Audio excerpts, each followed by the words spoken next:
This podcast is for mature audiences only. Listener discretion is advised. And this is From Crime to Crime. The fuck was that? I just thought I'd try something else. All right, Michael Scott, do it the second time. Do it right. Do you want me to end the recording and do it again? No, just keep going. Okay. Welcome back to From Crime to Crime. There it is. Did that feel right? Yeah, it did. Hey, buddy, how's it going? Fine. Nobody cares. Man, we're back at it. We didn't even miss a beat. We know what we're doing. All right, well, you ready to get into this week's case? Yeah, we might as well. I don't think we have any housekeeping things because we've been keeping the house pretty tidy since nothing's been going on. So, yeah, let's just get into it. Nobody cares. All right, so we're going to Omaha, Nebraska this week. Cornfields as far as the eye can see. So June 13th, 2001. George Strait, number one. Gotta Nope. be. Alan Jackson. Nope. Brad Paisley. Nope. Three strikes, you're out. Kenny Chesney. Oh, man. I didn't even think about him. Yeah. The song was Don't Happen Twice. All right. Let me set the mood then. Let me get back into that 2001. I was in 8th grade. So, okay. All right. I'm ready. So we're going to be talking about Jason Jolkowski. All right. Jason is a quiet, shy kid. He's about to turn 20, so he's 19. He lives at home with his mom and dad and his younger brother, Michael. They're a pretty close family, and they're real involved in church. And he graduated from Benson High School a year or two before this. And that was not a walk in the park for Jason because he had some learning disabilities that made it a little bit harder for him to finish school. Do we know what kind? Not specifically. His mom has described it as a language issue where he had trouble processing certain words. It just took him a little longer. That's rough. Like, language is a tough one to have. Like, I have a learning disability called dyscalculia. It means numbers are really hard for me. Numbers are really hard for most people, though. So, like, I don't feel that bad. Yeah. But language, I mean... Yeah. He got through it, though, and he went on to community college where he was studying to be a sports broadcaster. And he was really throwing himself into this sports broadcasting because apparently he was kind of like a, I don't know the word, like a expert. Savant? Yeah. Is that derogatory, though? I don't know. No. Oh, okay. No, that's a great thing to be a savant. Okay. I was like, I wasn't sure if that was mean. I don't know why. It came off as mean. I think you have a language processing disorder. Yeah, I think so too. Anyway, he was really into sports knowledge. You know how you, like, if you ask you any sports question, you know the answer? That's how Jason was. If you asked him who won this World Series or that Super Bowl or whatever, he knew all the answers. God, that is very impressive. It's annoying, but it's very impressive when somebody knows it off the top of their head like that. Yeah, and he even worked part-time at his college's radio station as a DJ. So his language disability obviously was not preventing him from doing what he wanted to do. Yeah, it sounds like it kind of made him unique, if anything. Yeah, and he didn't have a ton of friends, but he was liked. I mean, he was a nice guy, and this radio DJ thing was really taking off. He was doing well, and he was gaining an audience and all that kind of stuff. So he had a lot going for him. He also worked at Fazoli's part-time. What's that?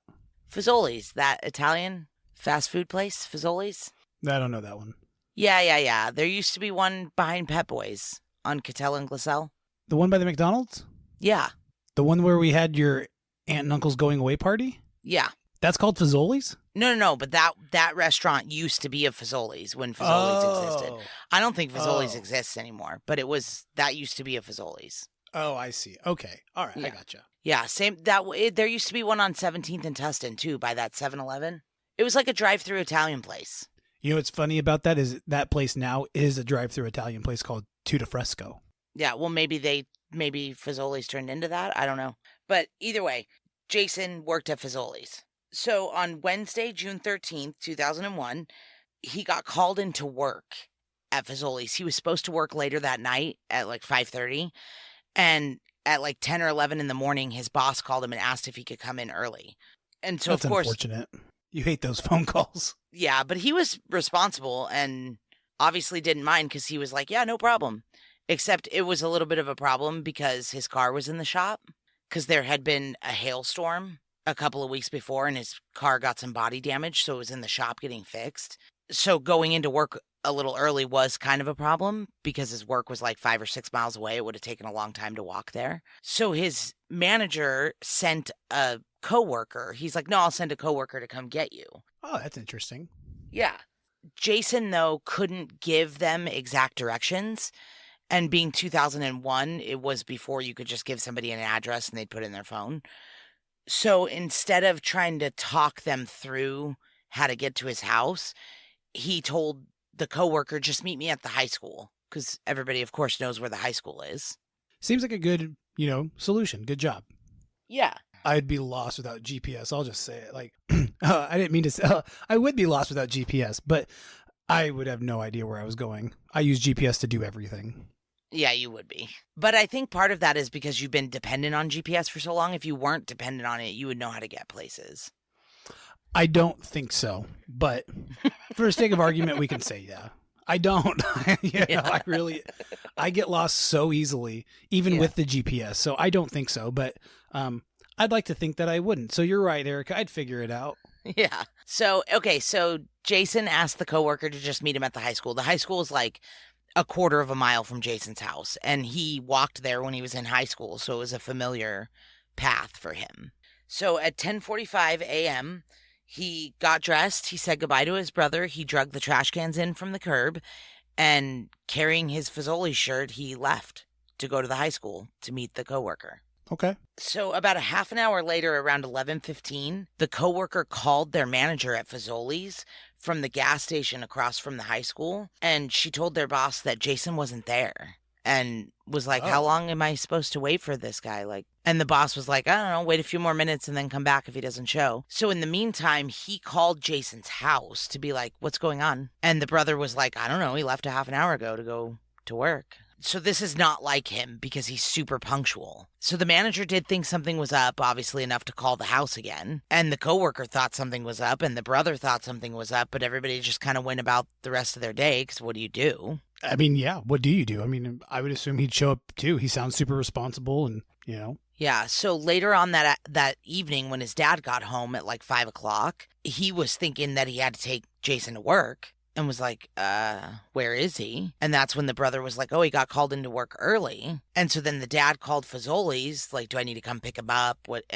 That's when the boss told his dad that he never showed up and told him what happened with the coworker and the high school. And so his dad immediately called his mom. She left work and they started looking for him. But nobody had seen him all day. None of the neighbors that they talked to, none of his friends, anybody. Nobody from work had seen him. So, of course, they called the police and reported him missing right away. Yeah. I mean, what else are you supposed to do? Like, this kid's super responsible. He's always where he's supposed to be. Good kid, it sounds like. I'd be pretty worried, too. Yeah. And so, of course, the police take it super seriously right away. They send out search dogs and search parties and, canvass the neighborhood, everything. Really? No. They, of course, told Jason's parents that they had to wait 24 hours to report him missing because he was an adult and he's allowed to disappear. So they do. They waited 24 hours and then they reported him missing. And then you would think the police would have taken it seriously at that point, but also no, they didn't. How long did it take them before they started taking this seriously? About another week and a half, 10 to 14 days. It wasn't until the local media got a hold of the story. Yeah. Why on earth would that take so long? As a police department, I would think you'd be all over this. Especially Nebraska. There's nothing going on anyway.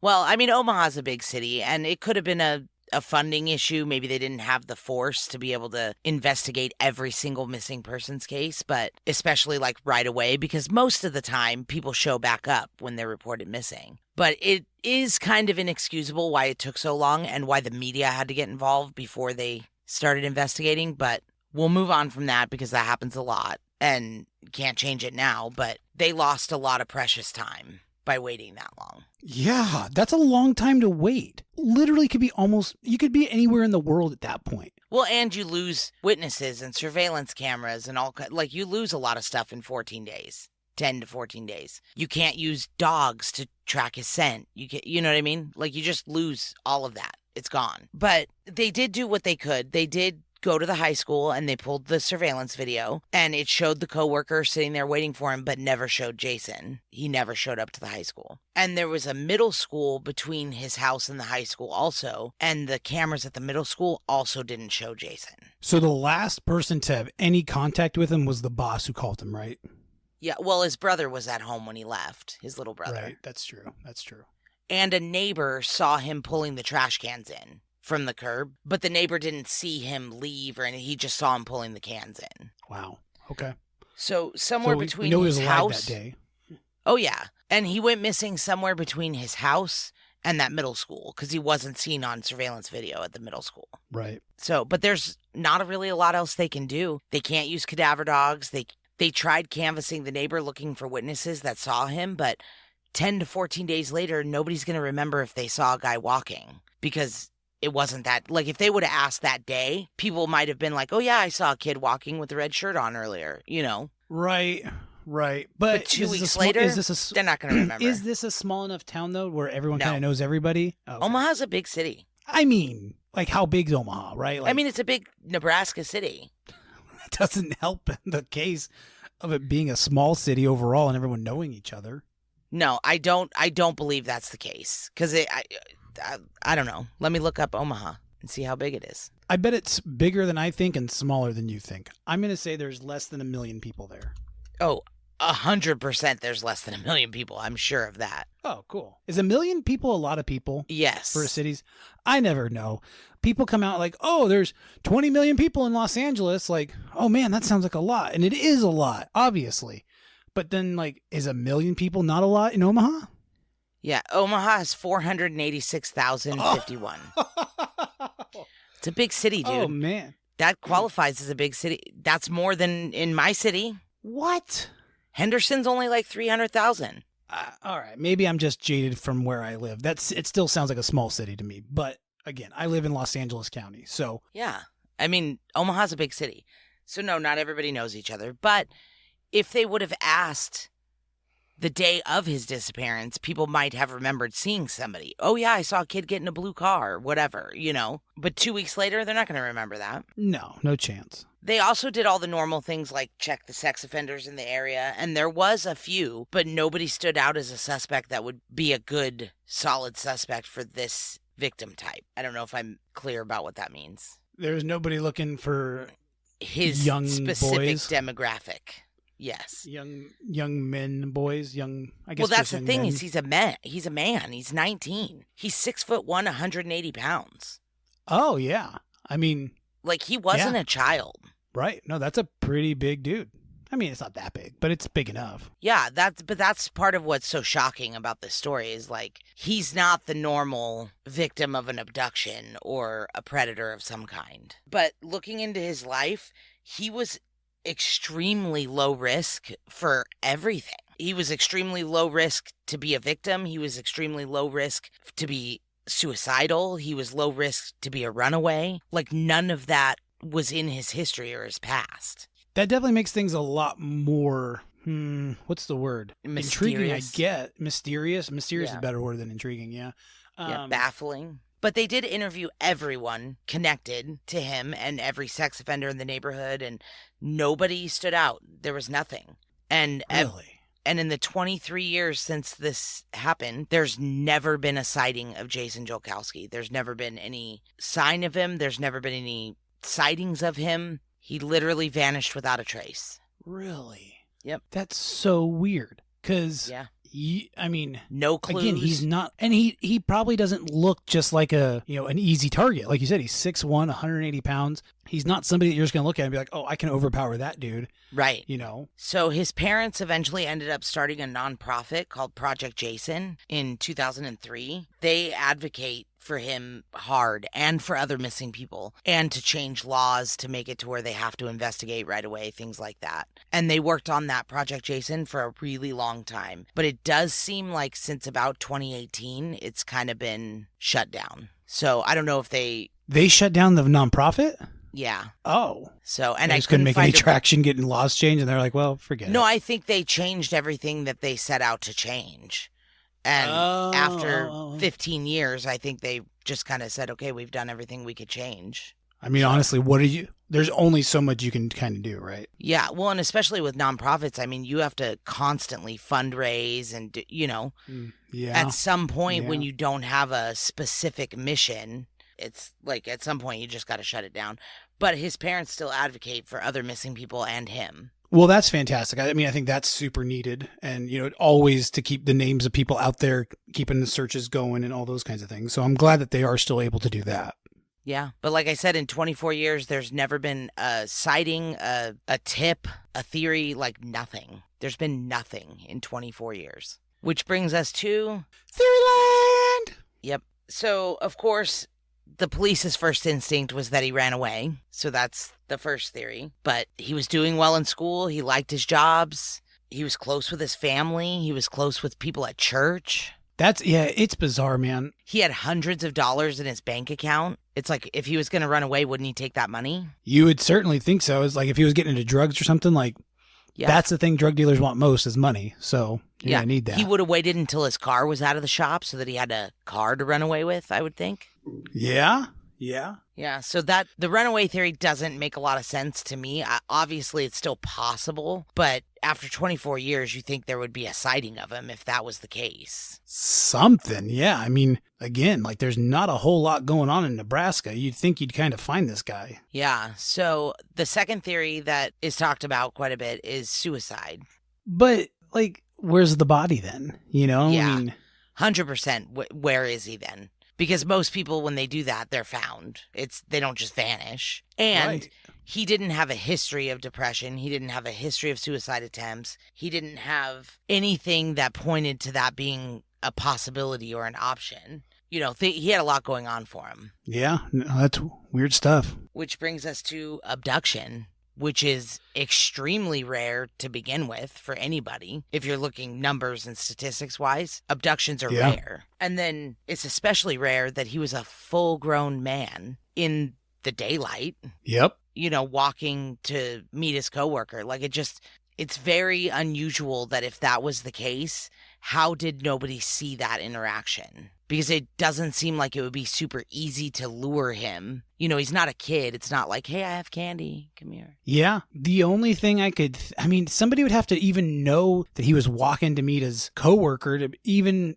the far off chance be like, hey, dude, I'm a new coworker. Jump in. Like, how would anybody know that's what he was doing? Like, that's not his normal route to go to work. He normally drives. And it wasn't even his plan to go to work that day. He wasn't supposed to go to work till later. So right. So that time, like, who's just sitting out there waiting, hoping that this kid who normally drives to work is going to happen to walk today? That's it would have far to out there too. Be a stranger for that to it would just happen to be somebody who happened upon him. But then how does a stranger get him in his car? Especially like if he was on his way to meet his coworker, he's known as a very respectful, punctual guy. He's not gonna like take a ride from somebody else when he knows his coworker's waiting at the high school for him. That's the thing. That's the kicker, because maybe it's somebody he knew. Like, hey, Jason, I'm, going this way. You need a ride? Yeah, actually, if you could get me there. But he already had somebody coming waiting for him. Like we talked about, he didn't have a cell phone to give him a call and be like, hey, don't bother coming. He did have a cell phone. And his cell phone was never used after his abduction. But I've never been able to confirm if he had his cell phone with him that day. Because it was 2001, so it's not like cell phones now where they're attached to your fucking face all the time. Yeah. Like sometimes people would forget their phones in 2001. It happened, or I'm just going to work. I don't need my phone. In 2001, people were still turning their phones off when they didn't need them and turning them back on when they were like, oh, I need to make a phone call. Right. Turn my phone on.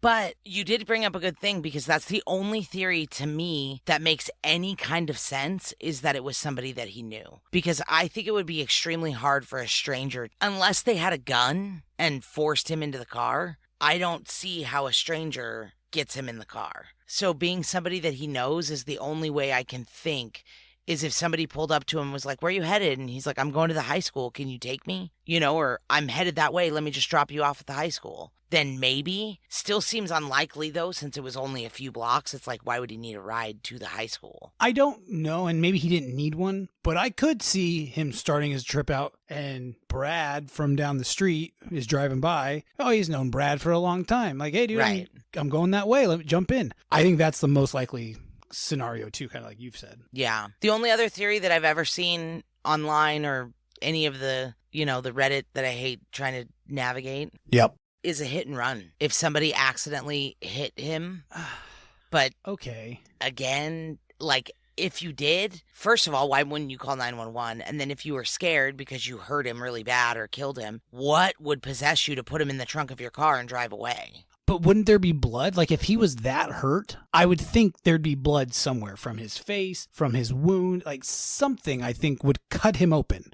Yeah. And although they didn't do a canvass of the neighborhood until 14 days later, but I'm sure his parents did.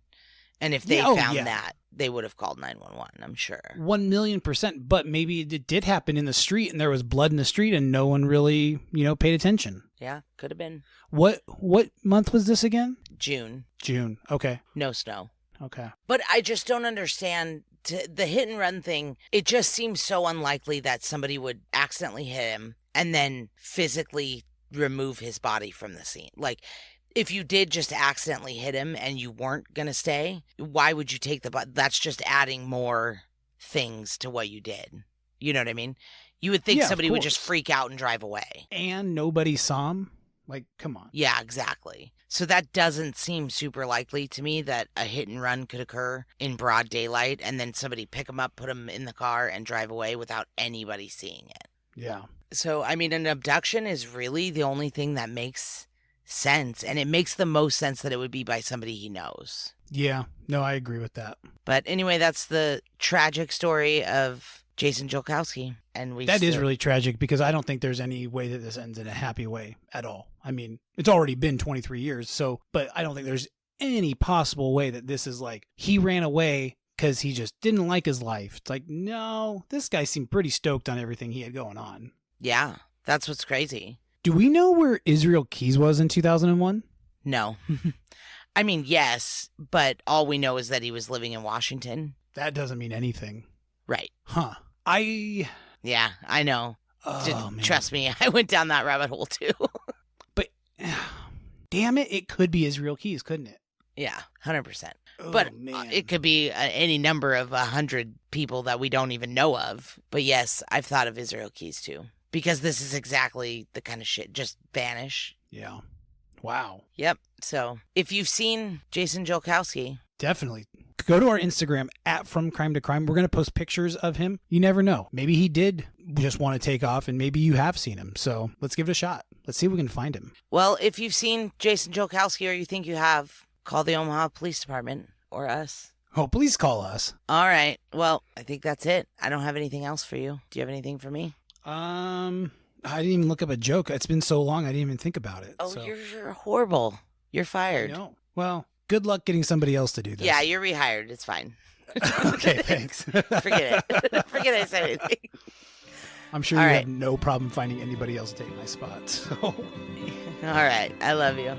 All right. I love you too. Bye. All right. Bye. This podcast has been a production of Orange Halo Media, LLC, hosted by Grant and Erica. If you enjoyed the show, please rate and review wherever you listen to your podcasts.